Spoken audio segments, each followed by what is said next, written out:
बिल्कुल सही पढ़े हो। काश तुम्हारी गर्लफ्रेंड मेरी होती तो मैं बहुत खुश रहता। यार कभी किसी को बोलना हो गया, फ्रेंड वगैरह को, कभी कभी हम लोग मजाक में बोल देते हैं काश तुम्हारे वाली अगर मेरी होती तो कितना अच्छा रहता। चलिए आज इस तरीके के ट्रांसलेशन को हम लोग बनाने के लिए सीखेंगे। यदि मैं चिड़िया होता तो उड़कर उसके पास चला जाता। तुम गाड़ी से जाओगे ना, टोटो से जाओगे।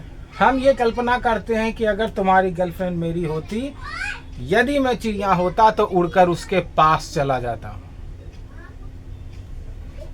यदि मैं तुम्हारी जगह होता तो उसे बहुत प्यार करता। इस तरीके के वाक्य को कैसे बनाओगे?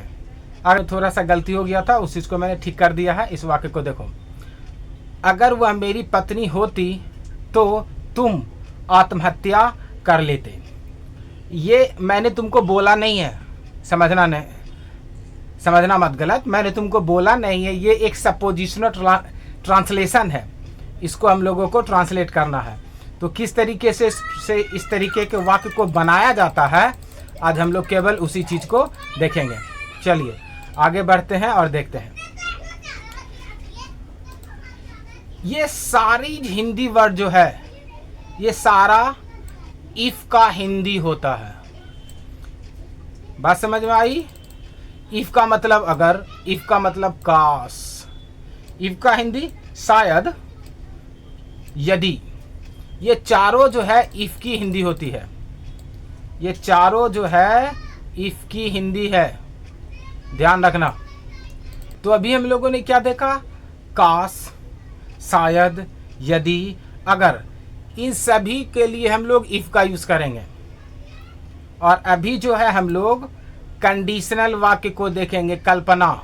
अभी जितने भी वाक्य को देखे वो सभी क्या था? केवल एक कल्पना था। चलिए ऐसे वाक्य को बनाते कैसे हैं उस चीज को देखते हैं। इफ की हिंदी मैंने बता दी। तो इफ वाले क्लाउज में आप पहले सब्जेक्ट को लिखना। सब्जेक्ट दुनिया का कोई नाउन हो, उससे कोई फर्क नहीं पड़ता है। तुम्हारा खर्च ही नहीं घट गया है, वर्ब हमेशा वेयर देना। कोई फर्क नहीं पड़ता है कि सब्जेक्ट क्या है, नहीं है, कोई फर्क नहीं पड़ता है। हमेशा वेयर लगाना और उसके बाद ऑब्जेक्ट लगाना। ये तो इफ वाला फॉर्मेटिंग हुआ। इफ वाले क्लाउज में आप इतना करोगे। दूसरे क्लाउज को सब्जेक्ट से शुरू करना, वुड प्लस V1 का यूज करना। दुनिया इधर का उधर हो जाए, तुमको कोई फर्क नहीं पड़ना है। इफ वाले क्लाउज में वेयर का यूज करो और दूसरे क्लाउज में वुड प्लस V1 का यूज करो। उसके बाद ऑब्जेक्ट लगा देना। एक बार फिर से देख लो। इफ वाले क्लाउज में वेयर का यूज करना और दूसरे क्लाउज में वुड प्लस V1 का यूज करना, वाक्य बन जाएगा। तो चलिए वाक्य कैसे बनाते हैं, पहले इस चीज को हम लोग देख लेते हैं। पहले वाक्य को देखो, यही था ना, काश तुम्हारी गर्लफ्रेंड मेरी होती तो मैं बहुत खुश रहता। चलो देखो, इफ लगा दिए हैं। इफ वाले क्लाउज में देखिए मैंने वर्ब कौन सा दिया है? वेयर। यही मैंने बताया था ना कि इफ लगाना, उसके बाद सब्जेक्ट लगाना, वेयर।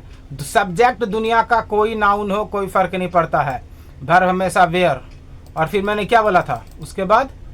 इफ वाले दूसरे क्लाउज में क्या बताया था? सब्जेक्ट लिखना और वुड प्लस V1 का यूज करना। आ गया वुड भी, ऑब्जेक्ट लगा दिए, वेरी हैप्पी। चलिए वाक्य को देखिए। If your girlfriend were mine, यदि तुम्हारी गर्लफ्रेंड मेरी होती। काश तुम्हारी गर्लफ्रेंड मेरी होती, अगर तुम्हारी गर्लफ्रेंड मेरी होती, एक ही बात है। तो मैं बहुत खुश रहता। तो कि कोई भी इंग्लिश नहीं लिखते हैं, मैं बहुत खुश रहता। I would be very happy. वाक्य बन गया। चलिए दूसरे वाक्य को देखते हैं।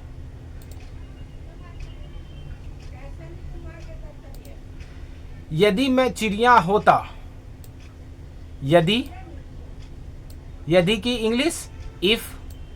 इफ वाले क्लाउज में क्या लगाना है? वेयर लगा दिया। मैं के लिए आई। If I were a bird, if subject ये रहा, ये वेयर रहा और ये ऑब्जेक्ट रहा, बन गया। खुद से भी बना लोगे तुम, उतना भी ज्यादा टफ नहीं है।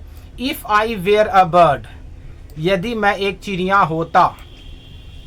आई वुड फ्लाई टू हर, तो उड़कर उसके पास चला जाता। तो की कोई इंग्लिश नहीं होती है। तो चलिए अगले वाक्य में आते हैं।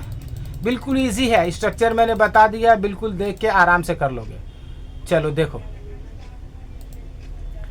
यदि मैं तुम्हारी जगह होता तो मैं उसे बहुत प्यार करता। यदि की इंग्लिश क्या बताई है? इफ, और इफ वाले क्लाउज में क्या लगाना है? वेयर। सब्जेक्ट कोई भी हो, कोई फर्क नहीं पड़ता है। सब्जेक्ट दुनिया का कोई नाउन हो, वर्ब हमेशा वेयर, उसके बाद ऑब्जेक्ट। बन गया मेरा पहला clause. If I were you, यदि मैं तुम्हारी जगह होता तो मैं उसे बहुत प्यार करता। तो की कोई इंग्लिश होती नहीं है, मैं उसे बहुत प्यार करता। क्या बताए हैं? इफ वाले क्लाउज में अगर वेयर लगेगा तो दूसरे क्लाउज में वुड प्लस V1 का यूज करना। कर दिया है ना, would plus. I would love her very much. बन गया वाक्य, ये भी उतना भी ज्यादा टफ नहीं है। क्लियर हो गया? चलिए अगले वाक्य में आते हैं। इसका खुद से बना तो, यदि वह मेरी पत्नी होती तो, मैंने बोला भी था कि इस वाक्य में थोड़ा सा गलती हो गया है, इसको मैं नहीं तुम कर दो। इस वाक्य को बनाइए तो, अगर वह मेरी पत्नी होती तो तुम आत्महत्या कर लेते। चलिए इस वाक्य को बनाइए और कमेंट करके हमको बताइए। तो आज मैंने कौन सा बताया है? कंडीशनल में इफ का पहला बताया, कल्पना का। अगले वीडियो में देखेंगे शर्त का। अगर वीडियो अच्छा लगे तो थम्स अप दो, लाइक करो, सब्सक्राइब करो और शेयर करो।